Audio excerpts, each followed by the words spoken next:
Welcome to Mental Stillness.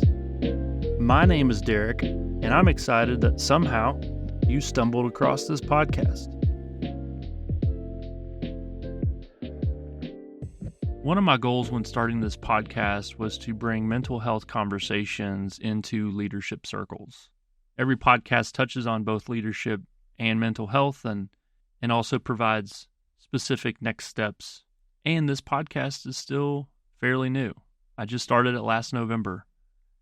As I continue to get more guests and provide more content that helps you and your leadership team, if you could take just a minute and go over to Spotify, Apple, YouTube, wherever you're listening or viewing this, and just give me a rating and even leave a comment. The way the algorithms work, it just really helps this podcast get out to more people.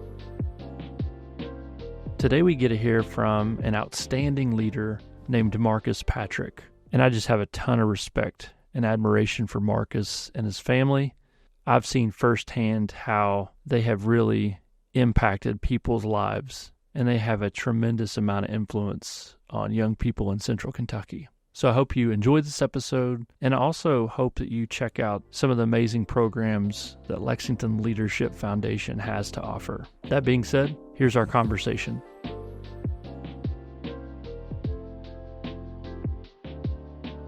Marcus, welcome, first of all. Appreciate it. And then I just share a little bit with us about, where you're from, a little bit of your story so we get to know you a little bit. Yeah. I am originally from Knoxville, Tennessee. Born and raised, and went to an HBCU, Tennessee State University, for my first year of college, and then did a kind of a polar opposite and went to a small, predominantly white Christian college called Johnson University. Now it was then Johnson Bible College. My family moved here just shy of my oldest son's first birthday, so we moved here November 2006, and now that son is about to graduate high school, and almost 2 years ago, we had a life-changing experience where I had another son that we had no idea that we were even pregnant, and then went on vacation. And found out you were. And found out we had a kid, and not. So all of those things happened at once. But have the 18-year-old, have a 15-year-old daughter, and have an almost 2-year-old that's about to start potty training. So fun times. Fun. Yeah. You're in that world. Yeah, for sure. You got all your bases covered. So you and Audrey stay busy with them, I'm sure. Yeah, absolutely. Absolutely. So with the listeners, a lot of these are business leaders and business owners. And, I feel like several people who have come on who have business backgrounds, but then also nonprofit. But the through line and all that's leadership. Mm-hmm. And so there's so much good from hearing from the different backgrounds and vantage points. So give us a little bit of an idea of maybe why you came here. I'm assuming that was attached to work. And what are you doing now? Yeah. So when we were still in Knoxville, I was working at a local nonprofit youth development program, just helping to engage with young people in under-resourced communities and teach them about who they are and why they were created and how God's wired them. And a good friend of mine, actually, we were working together in Knoxville. I'd known him since my senior year of high school. We became pretty good friends, and he left the organization and moved, strangely, to Wilmore to get ready to go. The metropolis of Wilmore, yeah. At that time, again, I felt like I was in the right place doing what I loved, engaging with young people. And I told God, I said, God, you can send me wherever you want to, but, SEC bias or whatever, just don't send me to Kentucky. Because he's a Tennessee fan. He didn't say guy, that. Yeah. And so I felt like God laughed at that and told me, you'll go where I send you. And in the midst of that, I feel like some discomfort was created in the environment down there for me. I was seeing things differently than what other leadership was seeing and how to engage with young people. And I just felt like my season was coming to an end there. Had zero desire to leave Knoxville, but I felt like God was pushing me to do something different. Not necessarily different, but separate from what I had grown to love and appreciate. So the work you were doing in Knoxville, was it really similar when you came up here? Yeah, so had a pretty fresh start to be able to engage with young people here in the city and develop something that I felt like made sense to connect with young people. There are ways that, when you think about organizations, you think about businesses, you can franchise locations and create essentially carbon copies of what you're doing to make sure that you're maximizing profit and living true to what the culture that you've created. But I feel like it should be a little bit different when it comes to people in communities, because not every community is the same. And I feel like it's critical for us to adapt how we create offerings to build folks in community. I can't go to a different state and take everything that I've learned here that works here and assume that it's going to work there. The culture is different. We have to be able to understand what the culture looks like before we start creating things that are going to be beneficial to communities.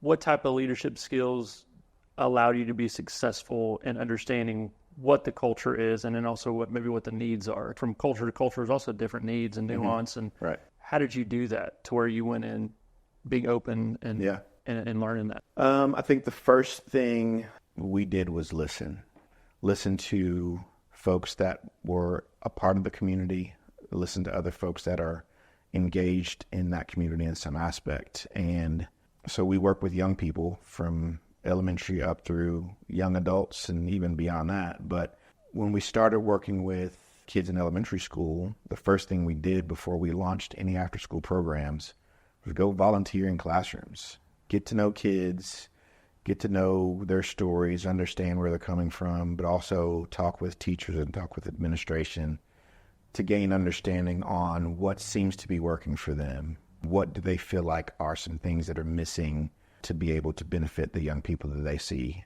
on a day-to-day basis? From that understanding, from that listening, from that being engaged on that level, we were then able to craft programming that could supplement what was happening in school, but also recognizing that a lot of families that have come from or that live in under-resourced communities, if that was their history as well, they had their own negative experiences with school. And so then we could also be a bridge between family and school to try to create an atmosphere where everybody could feel like they're seen and heard and have an opportunity for success. There's a lot of wisdom in that. So coming in, listening, and then crafting, these are ways we can supplement or support. It's not, like you said, it's not, hey, here's what worked in Tennessee, let's bring that up to the promised land of Kentucky and just plug and play. It's like, let's listen. And I would imagine that also probably gave you some instant credibility with people too, because you're listening and trying to really speak into a need. I'm sure the school loved that too, being the bridge between, you'd hope. Yeah. Well, and I think I made sure quickly to check any ego that I might have brought in at the door. Yeah, I've been working with kids since I was in high school, and so I had experience with that, but these were not my kids. And so for me to assume that I knew what these families and these kids needed would be completely arrogant and not helpful for us as we're building relationships with schools and families and kids. I know you're talking a lot about developing young people. I guess share a little bit about maybe some of the specific programs you're connected with, and just to give them a little bit of an idea. So I work for an organization called Lexington Leadership Foundation, and it's a faith-based nonprofit with a desire to connect, unify, and mobilize the body of Christ to transform Lexington to a city for God. And there are leadership foundations around the world, but each leadership foundation looks at their city to find out what the needs of the city are, but at the same time recognize and learn about what the assets are and figure out how to use those assets to address the needs that are present in the city. So each leadership foundation has its own culture, its own DNA, with the same mindset of figuring out how to be a blessing to the city. And with Lexington Leadership Foundation, we have 6 initiatives, and I get the pleasure of leading one of them called Urban Impact. And our sole desire is to help young people recognize that we want them to grow, succeed, and lead in the context of their neighborhood. We want them, again, to back up, we want them to know who they are, know who created them, and know why they were created so they can live into that. And so that's our purpose, that's our goal with Urban Impact, is to create opportunities for that. So within Urban Impact, we develop after-school programs. We do develop in-school mentoring programs. We have a community center that is present in the Wood Hill neighborhood, and we use arts, athletics, and academics as a three-prong approach to engage with young people. Say, hey, maybe you want to be a professional athlete. Well, if that's what you want to do, let's figure out what steps need to be taken in order for you to get there. Maybe you have an inclination to arts. Well, let's craft opportunities for you to grow into that, maybe learn from other artists that have become successful so that you can grow up in those efforts. But academics is critical for a lot of those things for our young people. We want them to either catch up if they're behind or propel forward so that they can continue to grow academically, and who knows, they'll be in spaces where they can lead others, and we want that background to be a piece of that for them.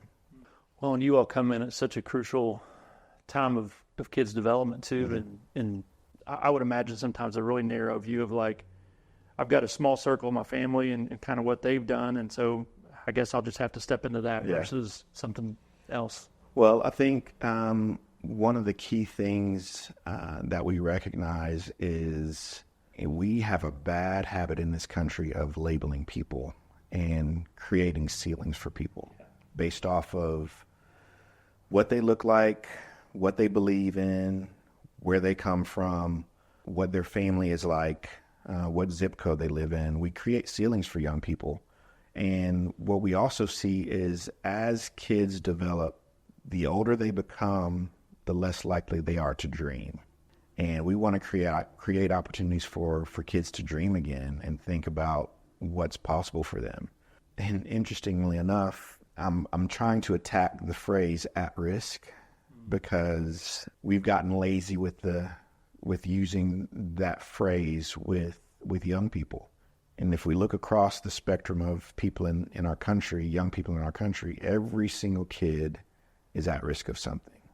But we've gotten lazy and say, oh, the kids in this neighborhood are at risk, and not really dictate or talk about the things that they are at risk of and why they're at risk. And so when you call a kid, say this group of kids is at risk, you've created a ceiling for them that sometimes they hear and they think, oh, I've been labeled as this, and so this is my ceiling. And so we're trying to change that narrative and say, yeah, you're at risk. You're at risk of being a business owner one day. If you continue down this path of learning about your family trauma and addressing that so that you don't repeat behaviors, you're at risk of graduating college and, having a healthy family. You're at risk of becoming a doctor because you've seen what's happened in this community and now you can do something about it. So we're trying to flip the script and change the narrative on that and make sure that if people use the term at risk, they talk about all of it and not just assume, okay, this kid lives in this particular neighborhood, they can only do so much. Mm-hmm. So that's kind of a piece of what we do, is saying, yeah, you might have experienced this, but that doesn't mean that you can't also experience the good that comes with it. So, yeah, as you say that, I know I've worked with a lot of young people through the years too, and it's like sometimes if they have the wrong definition, to use your terminology of at risk, it's like a lot of times young people are like, well, I guess that is my label. I'll do the behaviors that match that label. Right. And so I love that you're busting, hey, let's revisit that definition and actually make it something that's like, there's some good things that could come out of this, and it's possible for you. I think one of the things too, you talked about just the labels and things, and I know I've seen it with young people too, to where if they're being defined because of their siblings' mishaps, right? It's like even certain school systems, I know we could talk about that a long time, but just a young person comes to mind that we both know that I worked with for a long time that you connected me with, and he was told, it's probably not worth our time for you to join this sports team because we saw what happened to your brother, and he ended up kind of getting kicked out. And so it's almost like that to me is so gross. Right. And I know it's your day to day and seeing that with young people. And so how do you not only re-educate these kids and show them, hey, there's a brighter future here that's possible, but then also how do you come alongside some broken systems and try to speak into that, which is a big task. Yeah. I know you're smiling, so you don't have to start screaming. No, I'm smiling because I need to check myself regularly when we talk about systems, because some systems have been in place for a really long time, and to check those systems will create lots of discomfort for a lot of people. And that discomfort is not always a bad thing if you can mitigate things that go along with that. And I believe that people grow greatly if they process their discomfort properly. There's a lot of growth that comes from discomfort. But when you're dealing with young people, you also have to recognize a family system. And if a family has experienced intense trauma and you don't address that with the entire family, the work that you do with the kid can sometimes be undone if you send them back into a system, back into a community that has not properly healed. And so part of our work is offering services not only to the kid, but also to the family. And with kids, I mean, you mentioned it, there's a young man that we connected you to. That's a part of the process, is to put people that are willing to share their life with other folks. So there is common growth, common understanding, common development. Because I'm sure that, you know, as much as you wanted to impact his life, he equally impacted yours. And I think that's another thing that we as a nation, and specifically faith-based organizations, have to understand is just because you have a faith does not mean that you can't learn something as you're trying to do for somebody else. I encourage folks to get away from the mindset of, you know, when you talk about mission trips or whatever, going to do for somebody. Maybe your role is to go and learn what's happening in a different place. Years ago, we used to do mission trips all the time, and I quickly, after the first one, recognized that my mindset had to change because there was so much growth and learning that I gained from that, that I stopped thinking that I was providing something for somebody else. If you can speak to the listeners too, around how have you navigated the challenge and the messiness, and you're stepping into some spaces to where outcomes aren't guaranteed. Mm-hmm. How do you navigate that and recognize that, you know, talk about at risk, there's a risk that something doesn't change or the family doesn't receive, or the heaviness of that. I guess, how do you deal with that? Yeah, man, I have to have constant checks in that regard. And there are seasons where I feel like I do that well. We do that well as a team, as a family. And there are seasons where it just sucks. Because in the nature of the work that we do, sometimes families or young people lose their lives, either due to negligence of someone else, or their own choices kind of catching up with them. But regardless of why it happens, the hurt and the pain still exists. And so one of those things is making sure we check each other as a family and as a team to ensure that, okay, are we communicating with each other about what we're dealing with, what we're feeling, what we're seeing, and are we communicating what we need in the midst of that? And I think a lot of our team, we've known each other for a really long time. And so we can kind of see as things are happening internally what folks need, but we can't catch it all because there's so much going on.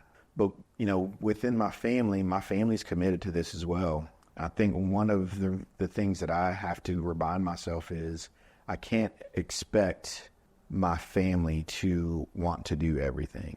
And so my kids have volunteered in our programs. They've been in our programs, but I've removed the mantle of expectation for them to do things within the program. I give them the option to do so.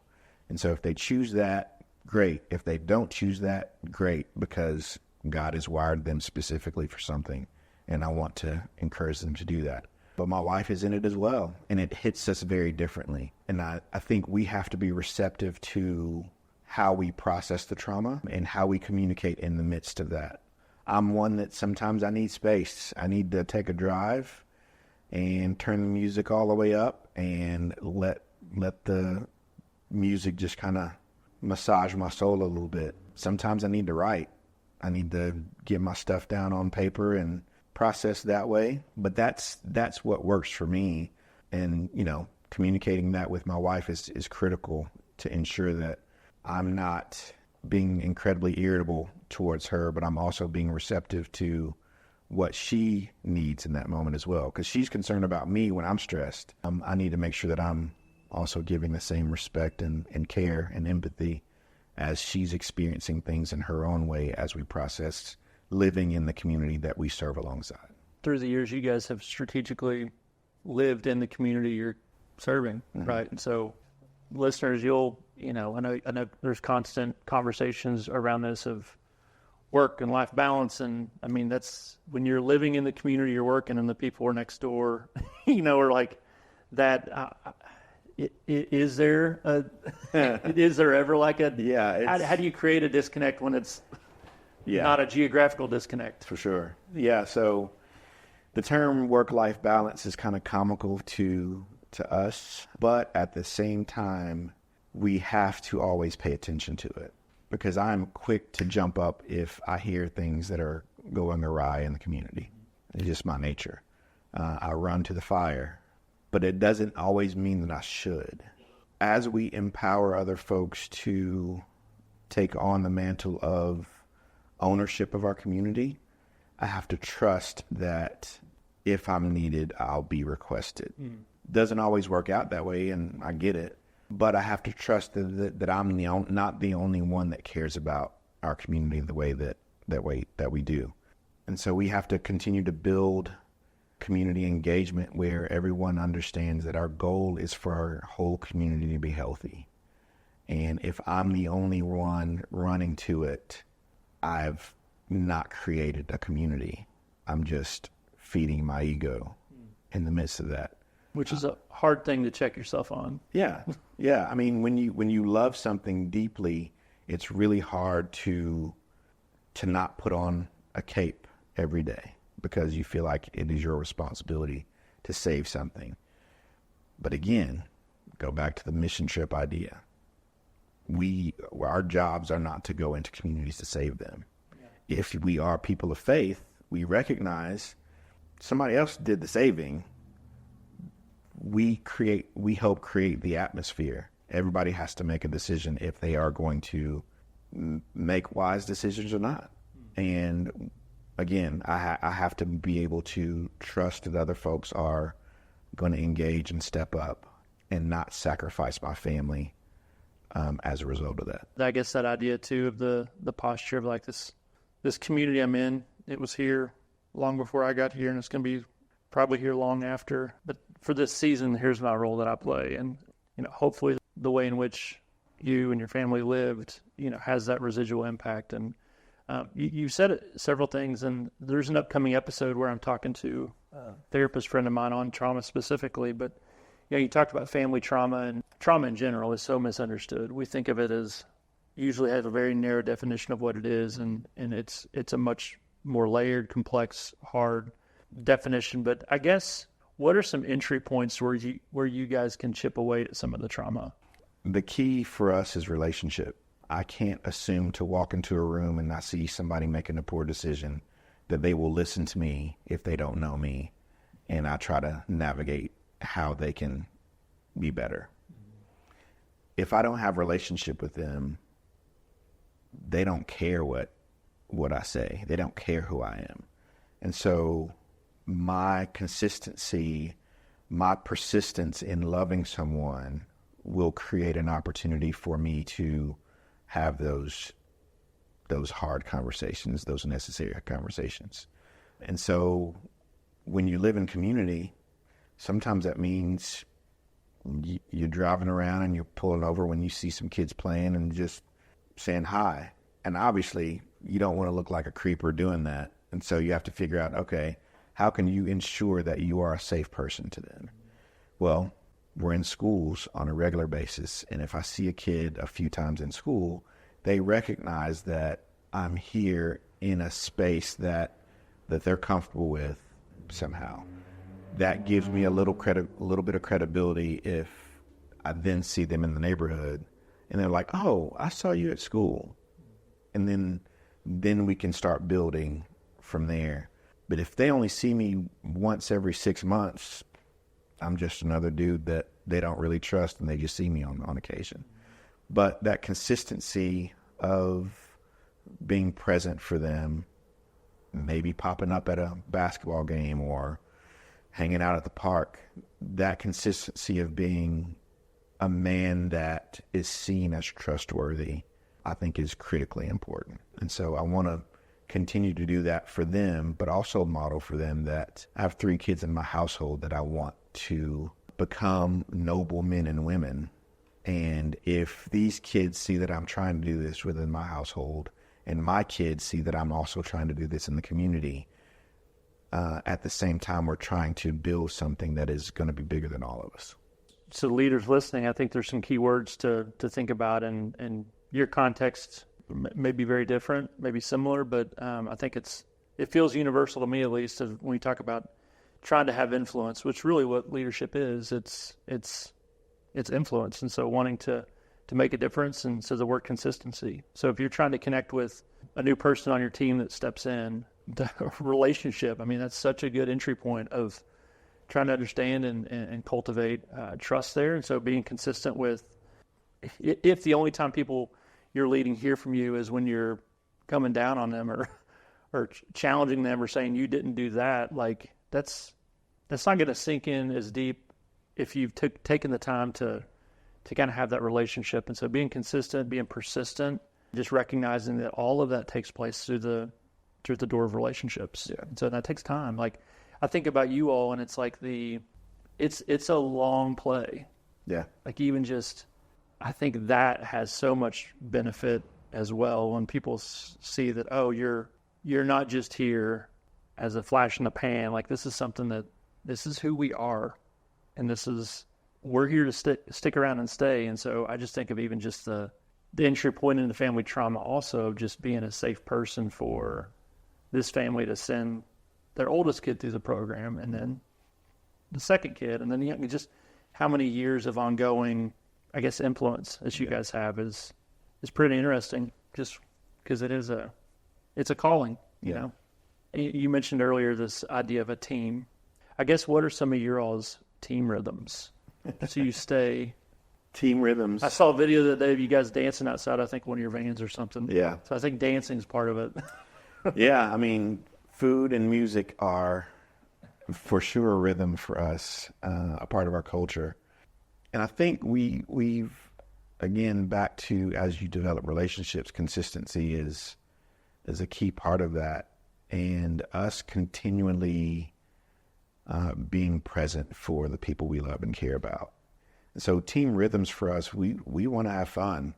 We recognize that as we grow together as a team, as we eat together, we pray together, we sometimes cry together, that creates an atmosphere where we feel safe with one another. And circumstantially, we as a team, once we feel safe, we can create an environment where other people that we connect to also can feel safe. Now, there's challenges that can come with that, because my team, we've known each other for a really long time.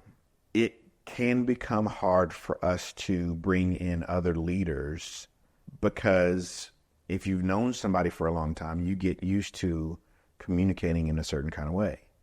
If you bring somebody else in that is foreign to your way of communication, they will also always feel like outsiders.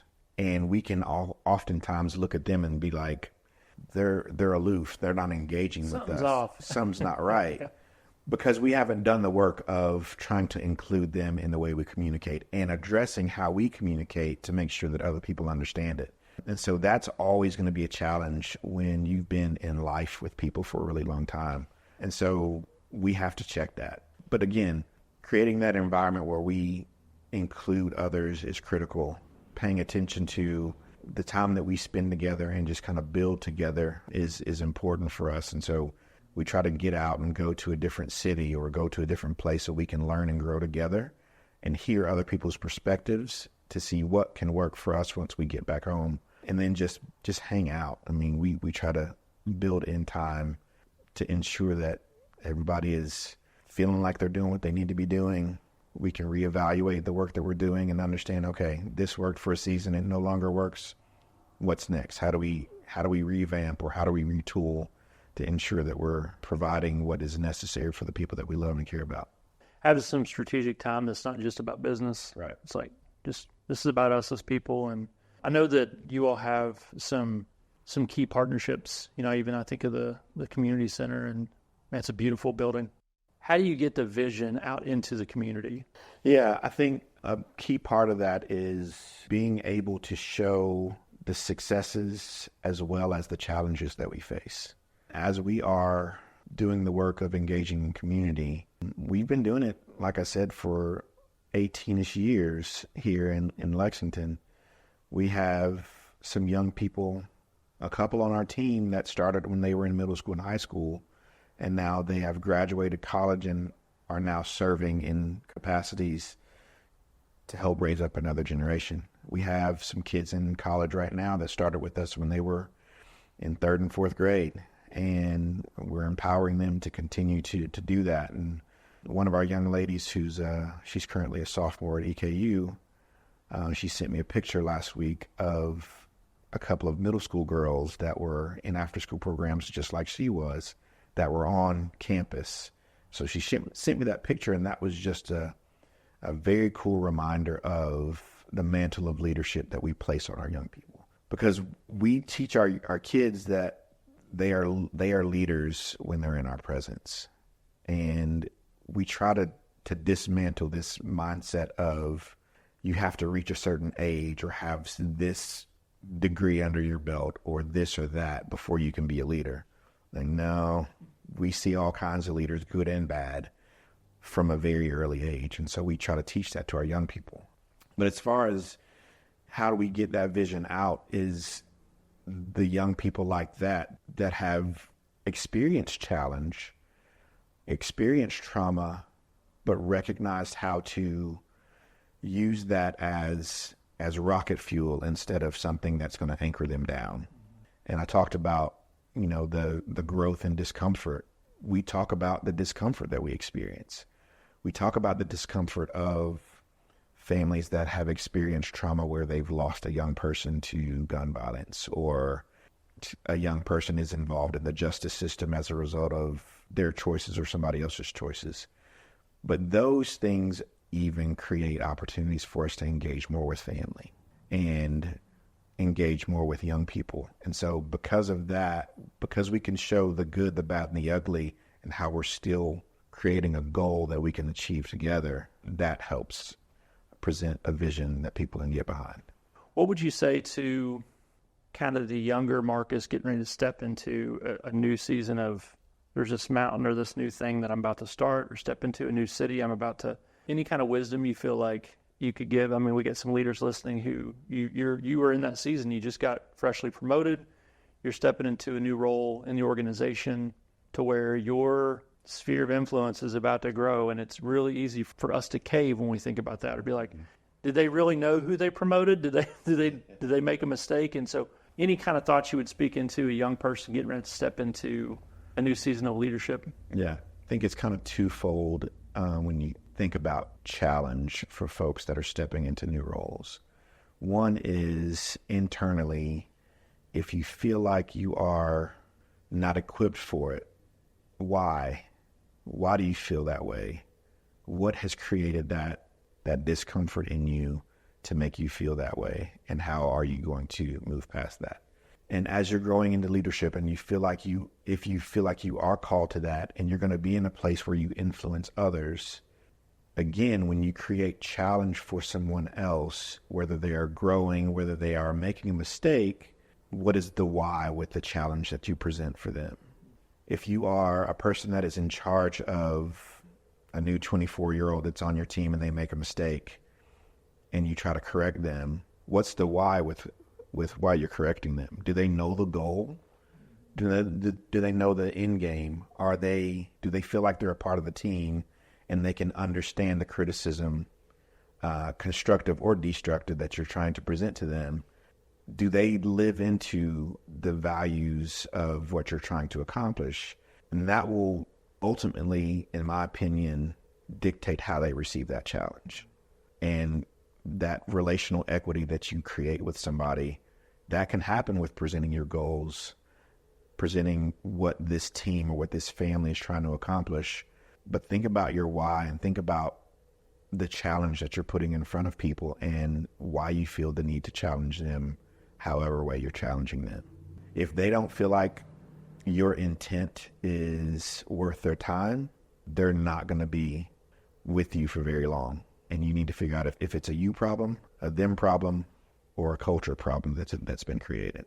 I love the personal inventory there, the self-check. I mean, that's keeping yourself in check and your own motivations. And if other people are interested in it, you know, like specifically with Urban Impact or Lex Leadership Foundation, like, I guess give them a little bit of an idea of how they can find out more information. Yeah, so you can check us out on the website, www.lexlf.org, and see all of our programs. Prayer Room, Fatherhood Initiative, Amachi.